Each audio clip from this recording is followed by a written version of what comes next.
On this episode, we talked to one of the most courageous women in Columbus, Reid's mom, Megan Bozell.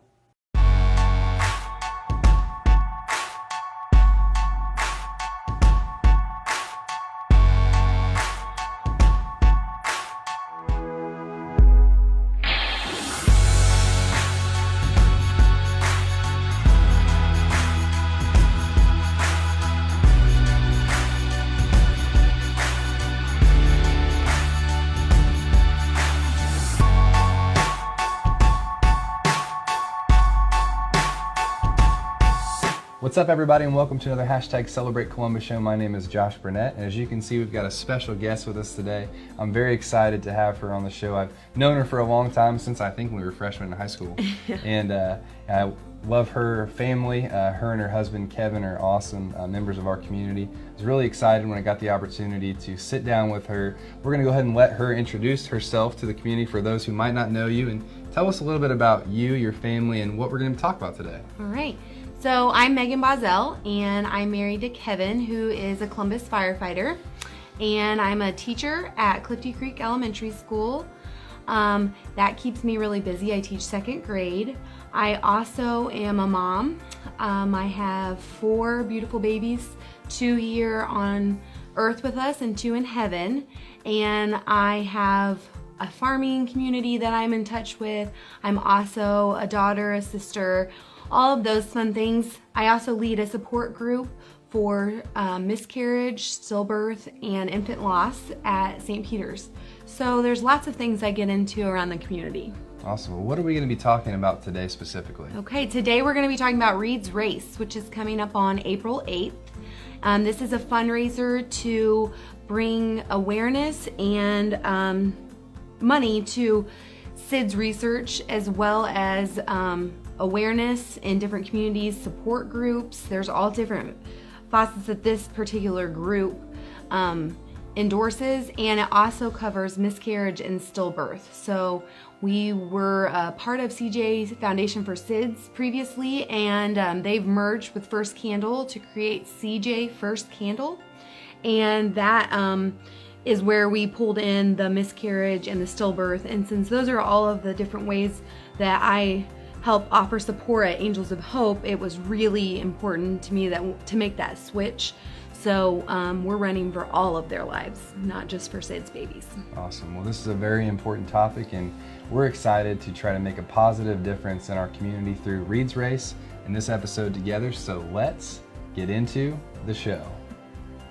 So tell us a little bit about Reid's Race and how this all got started. Okay. So it started, my husband and I got married in August of 2008, and we were the lucky ones that got the flood. So we went through cleaning up our house from the flood and getting into it before our marriage on August 30th in 2008. In 2010, in the spring, we found out that we were expecting our first, and at about 12 weeks along, I miscarried and we lost the baby. So that was obviously really tough to get through. I was able to get pregnant again, and we found out that July, August, that we were expecting again, but those months waiting for me to get pregnant seemed like a year. And I think anybody I've talked to that has experienced something similar to a miscarriage can say the same thing. So then we found out we were pregnant with Reid, and this is Reid right here.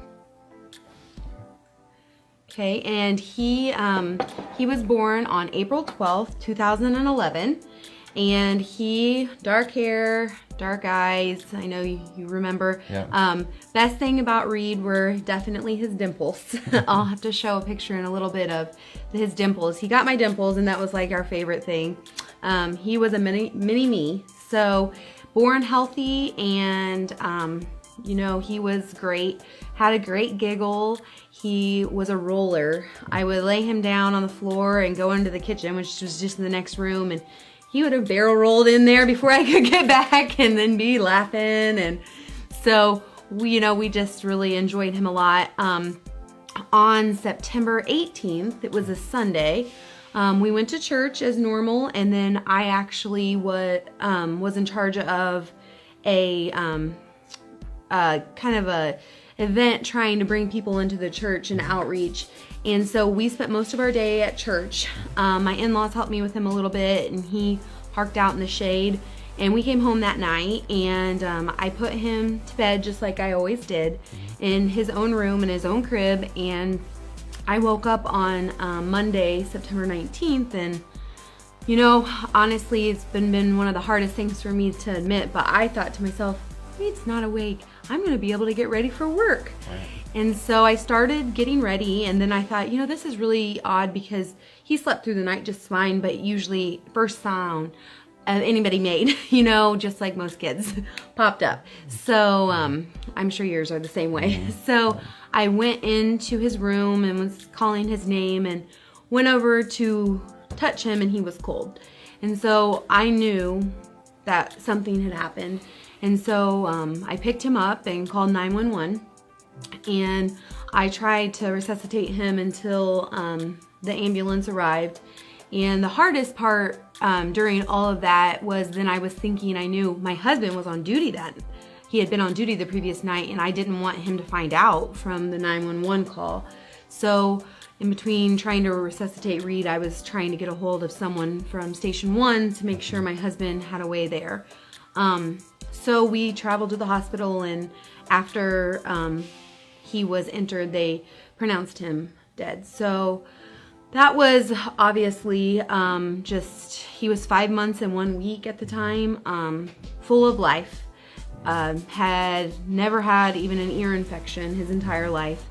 So that was definitely, it was a kick to the gut. Very, very hard time that my family went through. And our friends and a lot of people from the community, since, you know, we have ties to the farming community, and and Kevin's parents are at one church in town and we're at another church, and you know, we had a huge support group, so we were very blessed through that. So since then we have had 2 more boys, so I haven't convinced Kevin to give me a girl yet. So we have Trent, and he's 4.5, and then we have Hudson, who just turned 2 weeks ago. So throughout having more children, obviously lots of nerves and fear with them, I wanted to find a way for them to have a positive outreach with Reid, especially Trent. You know, he understands more about death and heaven than I think a lot of adults do. He is wonderful with his words, and he talks to Reid, and he is just very in tune with his emotions. He's very empathetic. So I love that, but I wanted him to have a positive way that we can move forward. So that comes to the race. 4 years ago, I called a group of friends and family to my house and kind of pitched the idea of Reid's race. I know we met in the winter months, and none of them looked at me like I was crazy, but they were all like, "Are you sure you can do this?" And you know, I said, "Yes, I want to do something that I feel like can bring the community more into our story and offer the awareness piece, because that's something that I feel like our community is lacking in, and just it's such a taboo topic." Yeah, not a lot of people talk about it. No, and we as the moms, dads, brothers, sisters, we want to talk about our children. Right. And so that kind of brought forward Reid's race. And now we're getting ready for our 4th one. So what's it been like so far with the last 3? I mean, what's been that experience for you as a family, and you know, what's been some of your favorite parts? So definitely would say the first year we actually were able to have it on his birthday. Oh, wow. So that was really cool. And it was an April 12th, obviously, and it was so windy, but it was a crazy warm day for the timing of the year. We had a wonderful turnout, and it was just great. Second year, good turnout again. Last year, it rained the entire time. We still were blessed to have people come out, but I'm really praying that we do not do that again. So definitely my favorite event is the kids race. We do 2 different versions, one for the smaller ones and one for the bigger ones. And each year we try and come up with a creative gift that has something to, or prize when they get done, that has something to do with the race. And every year, like, you would think that we just gave them the best thing in the world when they come across that finish line. But standing there, watching those kids running for Reid and coming across that finish line, I have chills just thinking about it. Yeah. They're smiling. They know why they're running. They know Reid. And it's definitely my favorite. We do a lot of things to cater to the kiddos during the race. And we have games that's provided by the Columbus East Key Club. And we have face painters come in. We've got Reid's race tattoos we put on. We're going to have a jumpy house this year. So, you know, we really try and make it so even if you're running in the 5K, your kiddos are taken care of and they're enjoying themselves, and then they get their moment to shine too. Awesome. And you talked about how it's, you know, it's called Running for Reid, but something that you're doing this year is you're running for... Yes. Talk about that a little bit. So in the years past, it's always been for us about running for Reid, and as I mentioned earlier, how we're switching foundations, and I really, you know, was reflecting on that this year and thinking, you know, it is for Reid that we're doing this, but I'm a part of so many people's lives that have lost a baby. I'm running for all of them. Yeah. And so this is the first year that I'm training to run. I don't know that I'll actually get to run during the event that day because I look like a chicken with my head cut off during the event. Right. But definitely at some point that day I will run a 5K for my son. And so, you know, I thought, how can I make this to help all of these people have an event to come to? So in years past, we've done a balloon release, which is something that my family does for Reid on his birthday every year. And I thought, you know, what could I do that would let everyone's names be brought up and not just Reid's? So this year, when you come to register or pick up your pre-registration packet, there will be a slip of paper on the table, and folks will be able to write down who they're running for, whether it be a baby, a child, an adult, any one of their loved ones that they want their name mentioned. Because the hardest thing for us to go through is for everybody to be afraid to say Reid. Right. And so they'll have a chance to write that down, and then later on in the events, before the kids run, every single name will be read. You know, as you're talking, I was thinking about that. I'm just glad that you brought it up. Is, you know, as a community, I think people want to help. Sometimes they don't know what to say. What would you say to a person, you know, a lot of people care. What would you say to them about how can we support families that go through loss like this? You know, the biggest thing, don't treat them any different. I feel like I've been on a revolving journey as far as I'm very blessed for the support that I've had. Yeah. But, you know, people are, it was almost like they were afraid that they could catch whatever. I don't know, like their baby was going to get SIDS, or I must have bad luck, or, you know, they didn't want to say the wrong thing, so why say anything at all? Right. So, you know, if you have something that you do with that special friend or that person in your life already, just keep bringing it up. Like, for example, I remember, silliest thing ever, but my best friend Rachel, she and I have been friends since we were walking, basically, and she knew I like rally fries, and like, so we'd be in town and she'd be like, do you want to get rally fries? And I'd be like, yeah. And that's not something she would normally do. She's a dietitian. So, you know, just those little things, like just knowing that, hey, that's something I can do for you that's, you know, nothing major. And my other best friend who actually delivered Reid, Nicole, she, you know, she just took me shopping. She was like, she knew I was going to need stuff. She knew I wasn't going to be able to process it and think it through. She's like, get in here. Here are these. Try them on. We have a funeral plan. You know, just those things, like making me feel like a normal person, because my world was shook. I mean, there was no normalcy to me, and I just needed that support. And I needed to make sure that my husband was being cared for, and the grandparents, and them knowing that they weren't having to be as worried about me because I had that support. And the support is just amazing. Through the fire department and my group of friends and the teachers that I teach with, we just have been so blessed. Who are some people that, you know, as you're speaking about those who have supported you, Who are some of those people that you would like to celebrate that have been a part of your journey? Absolutely. So as I mentioned earlier, Rachel Foney is just been amazing. My mom, Barb Huffman, I can't tell you all of the things that she has done and helped, and she just has been a rock for us. Nicole Seasting, she is a midwife in Louisville now, but she actually was a part of Reid's delivery, and she let me stay with her every night when Kevin was on duty after he passed.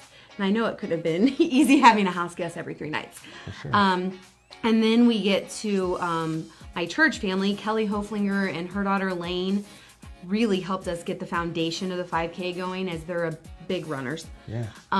Then we have the fire department family, and so Julie Armstrong, Michelle Ziegler, and Chaley Jordan they've taken over the raffles for me, and just people who don't like running don't want to come to a race, but we've got things that are going to hold your interest that don't have anything to do with the running. Right. So they take care of that part for Yeah. us, and we have some amazing donations like you just wouldn't believe. And then it's helpful, my Corey Beheimer works at Saraland, and my brother Derek Huffman also worked at Saraland at the time, and they were able to help us with the Saraland connection.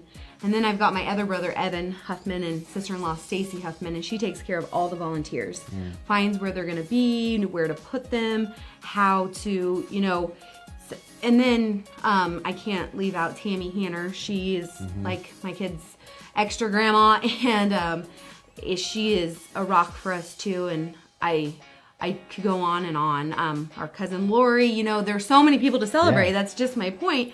There's so many people to celebrate with this, because it started out, we weren't sure if we could get 50 people there, and Right. I checked yesterday, and I think we were at 63 registered, and we're still over 2 weeks out. That's great. So, yeah. Yeah, how can people register if they would like to be a part of this? So you are welcome to go to signmeup.com and search for Reid's Race. There are several ways that you can modify your searches by location and events and whatnot. If you type that in, it's going to get you there. Yeah, we'll go ahead and put it in the link in the description right here, around in here, and we'll put it in the text as well. So hopefully you can sign up and click that. And then there's also a Reid's Race Facebook page. And that's where I give out like sneak peeks to what prizes are going to be, sneak peeks to what the kids' prizes are going to be. I show raffle baskets, which we have thousands of dollars of raffle baskets. I mean, literally, that we're doing. And so on there are several places you can access not only the link to sign up, but also more information about CJ First Candle. So that's a good place to find more information about the foundation and exactly where money is being spent. We don't take any profit. Everything that we raise goes directly to them. In the last 3 years, we've raised $34,000. That's amazing. We'd love to get that number up close to 40 this year.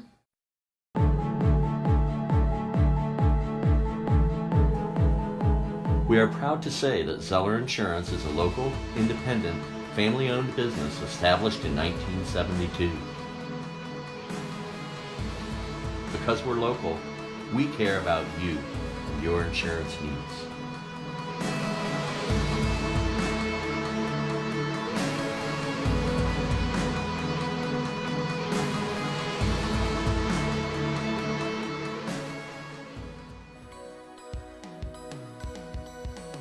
How can we support you through this race, but also moving forward?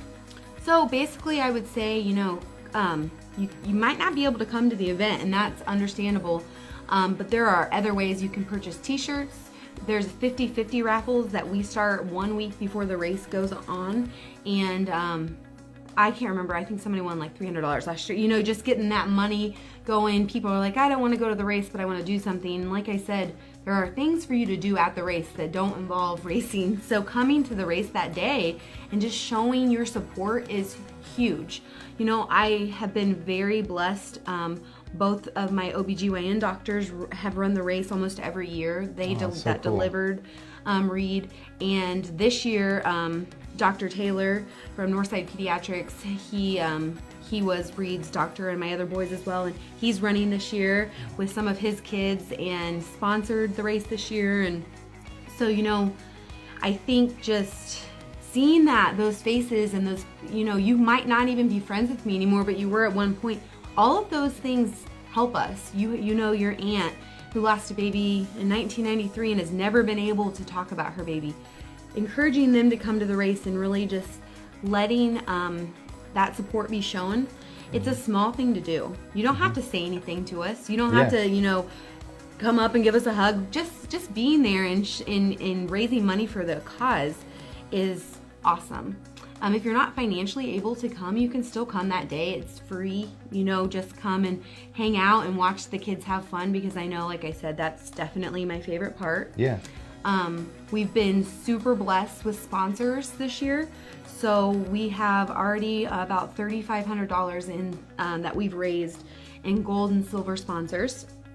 So we're getting ready to get those shirts going and get them printed. And as you can see, this is this year's logo, and I love it. I think, and like I said, the slogan this year is running for their lives. So not just Reid, we're running for all of these precious infants, babies that were taken too soon. So I want to see the statistic for SIDS continue to decrease, and that's the passion behind Reid's race. That's awesome. Well, before we go though, I was thinking, Megan, we're the same age, and as I've watched your journey, you and Kevin, your family, it's been an inspiration for me, seeing a young person turn one of the hardest things of a painful situation into this positive project. What would you say to someone right now that, they're going through something, painful in their life? It might not be, SIDS, but it might be something else. How would you encourage them to use that pain and to do something positive? Number one, if you have a partner and lean on them, divorce rate after the death of a child is huge, as you can imagine. And so for that particular situation, don't turn away from them. Find ways to support each other, whether it be go play tennis. Kevin and I played a lot of rummy. Just weird little things. We're extremely competitive, so that's not a good idea. We just connect through those little things. If you're having, you're feeling at any point like you don't want to be here, and you get to that point, and that has been something that this will be the first time I've publicly admitted that. Tell someone. Don't be afraid to get help. Yeah. When your life shatters, you have people, and you just have to trust them and rely on them. And if you feel like you don't have anybody, call me. I've got my number plastered all over these signs. I can help you get in touch with someone. Find a support group. I have made lifelong friends from my support group that Kylie and I started, and it's just like I can call them before I can call my mom sometimes, because I don't want to worry my mom and Kevin and my dad. It's like you want to protect them too, because they're hurting. And so it's so wonderful to have this person you can call or just ask to meet and say, can you believe this happened? And while you would think, oh, is it really that big of a deal? It can be really a big deal, and I understand that. And so I guess my biggest thing is, don't be afraid to get help, and don't be afraid to lean on all of the people surrounding you, whether it be family, friends, a counselor, whoever, a preacher, and basically turn to God. He's here to make sure to help us get through this journey on life. And we can have questions, we can be mad, and he can shoulder all of that. And so if you turn to him, he's gonna help you feel like your purpose here on earth, you're here for a reason. And I think you've said that perfectly. In Columbus, it's really cool that that there's one more person who cares about you. And if you do have those issues, we ask you to please talk about them. Don't be silent, because one of the best things that God does is put people in our lives that we can go through these tough things, and again, turn pain into a really positive project. Megan, thank you so much for being on the show. I know you want to say one more thing before you go. I was just going to say, I think thinking about what you're doing here and me wanting to celebrate you for a second, you know, watching Josh's journey through everything and contacting him, you know, we are now going to Waynesburg Christian Church, which is where Josh's dad is the preacher. And I don't know that I ever would have started trying going out there if I hadn't seen you posting some stuff they were doing and whatnot. And so watching these shows and really connecting with our community, it really makes a change in your life. Awesome. Well, thank you so much for Megan, and thank you so much, Kevin. I'm looking at a picture of you. Thank you for being such an awesome guy. You're an incredible husband, father, firefighter. So we want to celebrate you in Columbus. Thanks for watching another #Celebrate Columbus show. You keep asking questions, and we'll keep celebrating Columbus together.